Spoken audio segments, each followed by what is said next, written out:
Peter, when Bullitt came out, of course, it's famous for the classic car chase scene. But when you were shooting it, did you have any inkling what a classic scene that would become? And what was the attitude of the crew doing that scene? Well, I know the attitude of the stuntmen was really that I was mad. Where did this mad Englishman come from? And everyone should know you can't have English directors directing action sequences. But I had shot a car chase in a film called Robbery with Stanley Baker, and of course Steve McQueen is well known for his love of cars. It wasn't originally in the script even. And no, we just had a good time, really. Certainly, I don't think you ever think of something becoming a classic. I mean, it's a case of you do it as well as you can and you enjoy doing it. And then you're surprised and delighted when audiences react in that way. So what, you said it wasn't originally in the script, the car chase scene? No. So no. What was it in its place? I don't know. I can't remember. I mean, maybe he just didn't follow him. I don't know. I mean, there are various questions I'm always asked about Bullitt. One is, why does that Volkswagen go past twice? And the other one is, why did the man open the door? And my answer to why did the man open the door is there wouldn't have been a movie if he hadn't. Actually, there was a more complex reason, but unfortunately the previous scene got cut out, so that's why it doesn't make much sense. But it didn't seem to worry anybody. I love technically challenging films, and when Jim Cameron did The Abyss, there was a lot of talk how challenging that film was for him. When you did The Deep, would that rate among the most challenging films you've ever directed? Yeah, and we were doing about 4 dives a day, and we were not using all the sort of modern equipment that Cameron was using. The actors were down there and I was down there, and you just went down and you did it. But especially when we were in the tank in Bermuda, we'd be down quite often, sort of all day almost.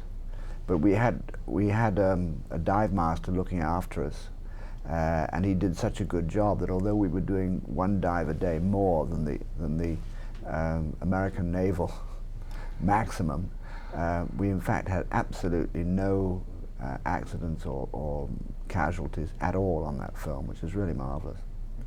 I love it when film studios change the titles of names, or the reasons they change titles of films. 2 movies of yours, An Innocent Man with Tom Selleck, and Mother's Jugs and Speed. I know Innocent Man, that wasn't the original title of the film, correct?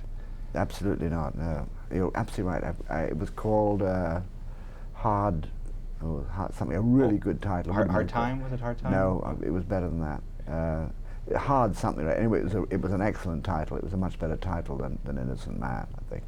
But they were nervous, and they were. I wanted to shave off Tom Selleck's moustache for that film, which I think would have made a big difference, because it would have shown people who like prison pictures that this wasn't the Tom Selleck that they normally had.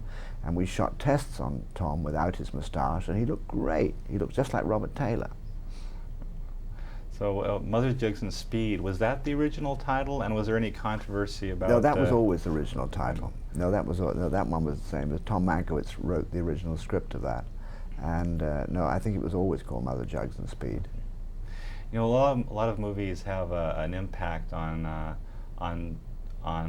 sports and that type of thing after they come out. Breaking Away, what kind of feedback did you get after that on what an impact it had on the world of cycling?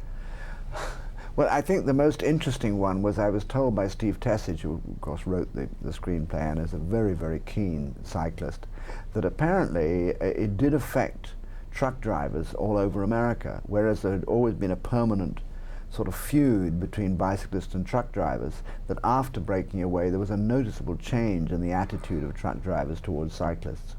Oh, that's interesting. Okay, well, let's turn to roommates now. In your life, what have been some of the more interesting roommates you've had?